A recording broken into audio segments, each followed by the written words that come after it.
Black crystal warmly greets everyone. In life, there are two choices: either suffer first and enjoy sweetness later, enduring bitterness for a while, or enjoy sweetness first and then face bitterness, enduring hardship for a lifetime.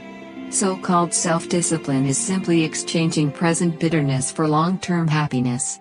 The highest desires are achieved through suffering. If a person wants to challenge the pinnacle of life, they must endure. You must walk alone through a dark forest, like a seed taking root in the soil. During this dark period, you must endure all kinds of challenges and hardships. Suffering goes unrecognized, patience goes unappreciated, sincerity goes unaccepted, and effort yields no results.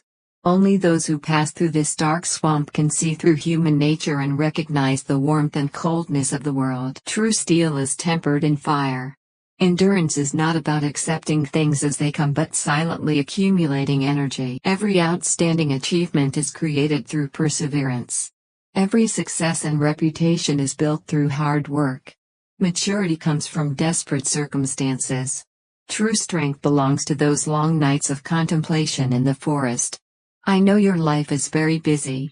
Still, what I'm saying isn't easy to absorb, especially if you only listen once. My advice is to watch until the end, listen repeatedly during your free time or while doing housework. Share and save the playlist for your convenience.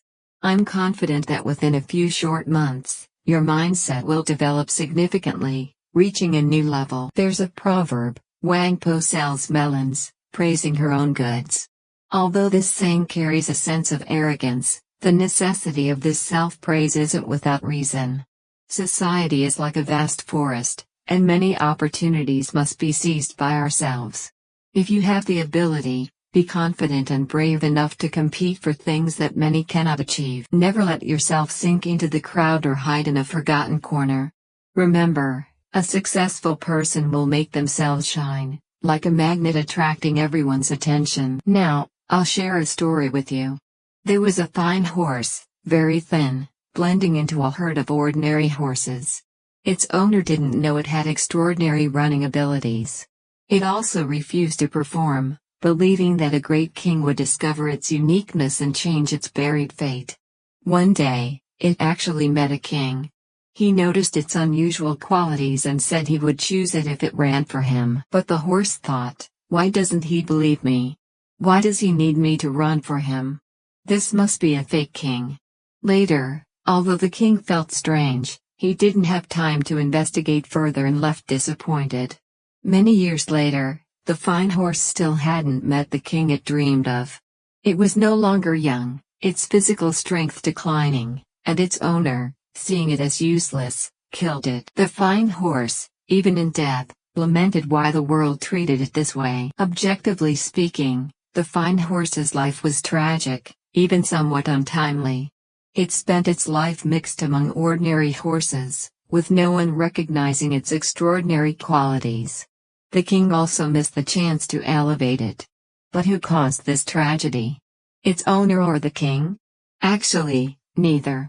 The blame lies with the fine horse itself. If it had seized the opportunity, bravely stepped forward, and demonstrated its exceptional qualities, it could have proven its abilities and left that narrow space for a broader world to freely express itself. Some say, good wine needs no bush. But this isn't entirely true. This mindset has delayed many heroes. Think about it, how strong must the fragrance be to reach everyone's noses from deep within the alley? And how many people would patiently seek the source of this fragrance? Most likely, it would remain hidden, unknown to anyone. Some often lament that they are talented but unrecognized, not realizing when they will awaken. Because if you have ability, you need to show it. If you have skill, you need to display it. If you don't speak up, who will know about the countless plans in your heart? Who will choose this fine horse from the herd? Many people are full of hope, waiting for a king from afar to discover and elevate them. Unfortunately, fine horses are common, but kings are rare. Not every leader has the keen eye to bring opportunities to your doorstep. While you daydream, other fine horses have already galloped ahead, capturing everyone's attention and securing a stage to showcase themselves. Meanwhile, your silence naturally sinks you into the ordinary crowd, unnoticed. Reality is still reality. Good things won't come to you on their own. Everything depends on you, actively competing. Remember, even if money falls from the sky, you must actively pick it up. Moreover, you must be a step faster than others. Gold buried in the ground will never shine. To shine, there are only two possibilities. 1. A miner accidentally discovers it, which is a once-in-a-thousand-years opportunity. 2. Rely on your own strength to break through the soil. If you strive, if you are true gold, this possibility is almost certain. Therefore, even those with abundant talent must learn to showcase themselves. Only by excelling at self-presentation can your strengths appear before others, making you the talented person sought after by those craving talent. For example, in the modern workplace, those who silently work hard are often overlooked. A successful person not only needs substantial ability but also must know how to present themselves, thus gaining opportunities to stand out.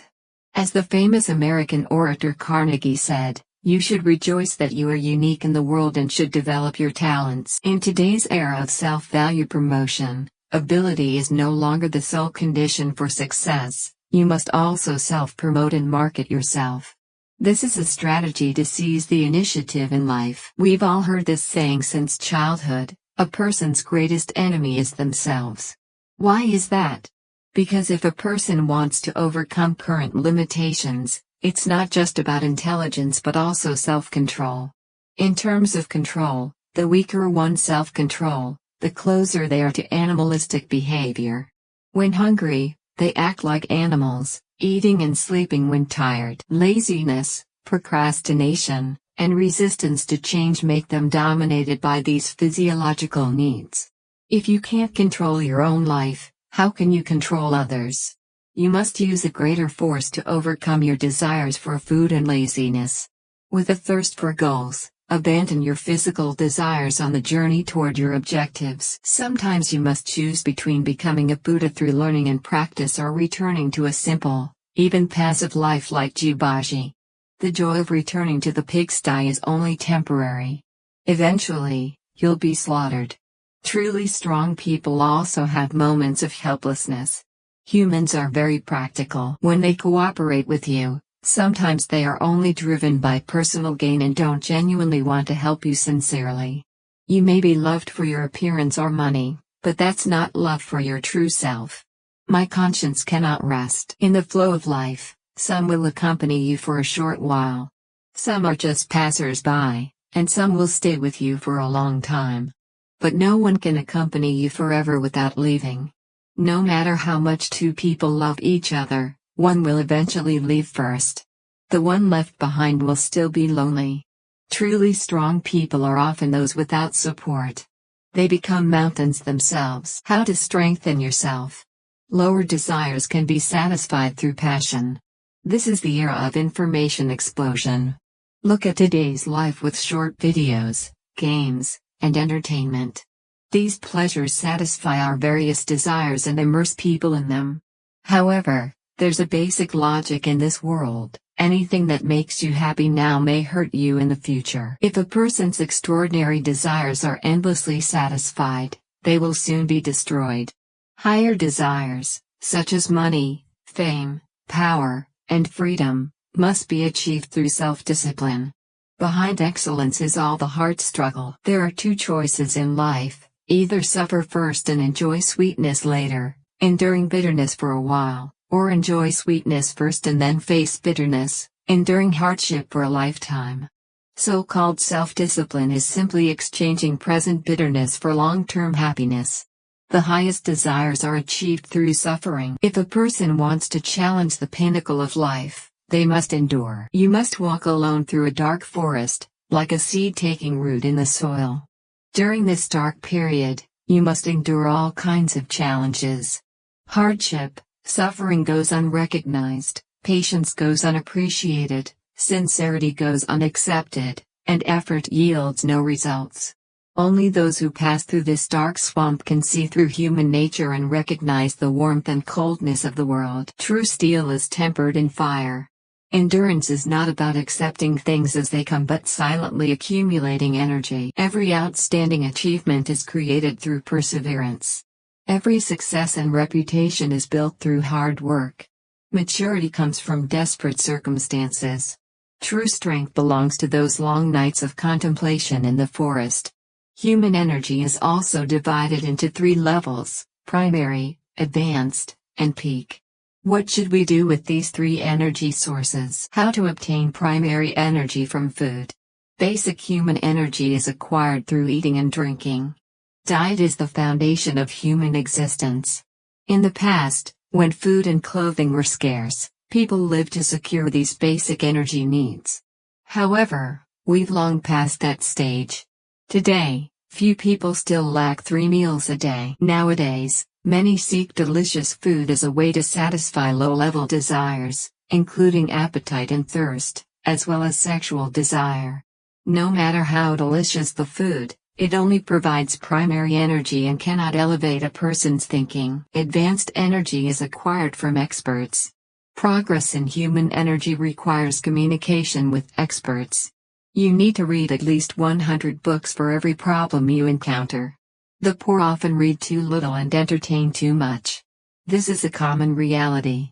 Experts have many talents, but they are usually only known through books and writings.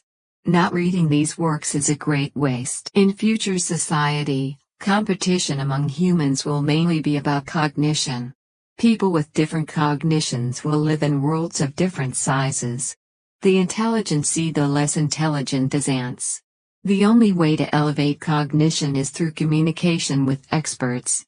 Learning and reading are the most effective methods to achieve this. The highest energy comes from yourself. Lenin said, "When a person begins to reflect on themselves, they begin their journey toward greatness." Socrates said, "The only thing I know is that I know nothing." The speed of a person's growth depends on how long it takes them to realize their past mistakes. If you only realize your foolishness in the first half of your life, at 50 years old, it means it took you 50 years to mature. If you realize this within a month, congratulations, you've progressed in that month. Foolishness isn't scary. What's scary is not realizing your own foolishness.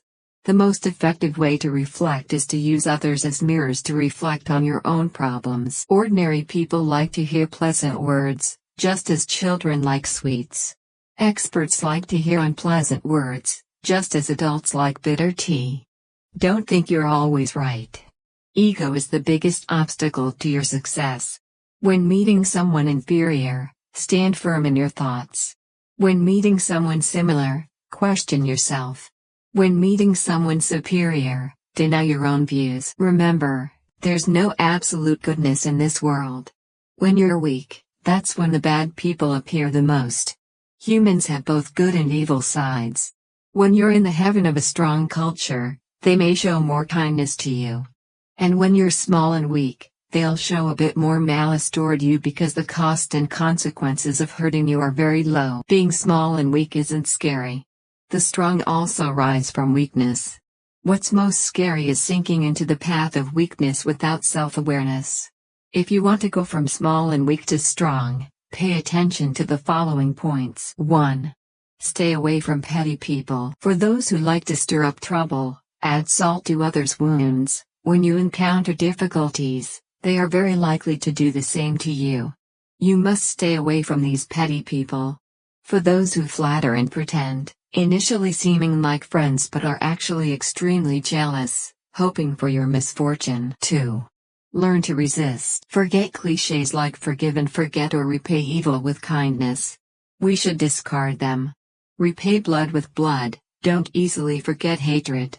For unreasonable people, you must retaliate and let them taste suffering. Otherwise, they will endlessly harass you. 3. Blame yourself first, then others. When encountering evil people, being deceived or bullied, don't blame others, only blame yourself. Blame yourself for not seeing people clearly. Human nature is very complex, with few references and contexts to judge. Therefore, We should expand our social network, participate in various social activities, communicate with many people, observe human nature, and train our ability to judge people. The ability to judge people isn't innate or waiting to happen, it's honed through repeated life experiences. 4. Enhance your own value. When you truly become strong, others will consider the consequences of bullying you. If the cost is too high, they will choose to give up. Only by strengthening yourself can you escape the fate of being bullied. Therefore, from now on, ignore all irrelevant people and start learning how to make money and improve your health. Don't place hope in anyone. As the proverb says, rely on the mountain collapses, rely on people leave. Therefore, at any time, you must have the ability to be independent, sweat for yourself, and earn your own living. Finally, I'll add a bit about human nature to help you expand your worldview. At night, why do they earn so much money? First, let's talk about the 3 lowest and most brutal source codes of human nature: the gambling nature of the poor, the greed of women, and the vanity of men. 1. The gambling nature of the poor. Young people with incomes of about 10 million BND per month pool money to open their own VIP tables. Haha, do you think they really like dancing in bars? In fact, they're gambling. Gambling that tonight they might meet a wealthy man or woman with true love. Gambling that they might hook up with someone at the bar. Gambling that friends will accompany them to watch the sunrise. Aren't the atmosphere creating groups preparing for these people? 2. The greed of women. Have you ever seen girls paying to open VIP rooms and dance inside? Have you ever seen girls paying to drink alcohol? Girls in bars go through 3 stages. Stage 1. Dreaming of being noticed by a tycoon to become rich. Stage 2. No longer delusional, focusing on earning money to pay debts. Stage 3. When youth, health, and spirit are exhausted, they finally return home to find a matchmaker. People think the luxury cars at the entrance belong to customers. But many times, they're rented by the bar owner to create high-end value. It's a tool used to exploit women's greed for not wanting to work. Some might feel this is exaggerated. Once, I went to a newly opened bar. At the entrance, I witnessed the following scene: an employee, for convenience, parked his ordinary family car among the luxury cars. He was severely scolded by the bar owner because luxury cars are used as marketing tools to create high-end value that can override most people's rationality, making them unconsciously think that a glass of water costing tens of thousands at the bar is normal. 3. The vanity of men. Why are the seats in nightclubs so close together? Why are there dealers handing out black cards to you? The purpose is to classify people into different levels. 3, 6, 9. If you don't spend, you'll see others being treated well. It endlessly stimulates your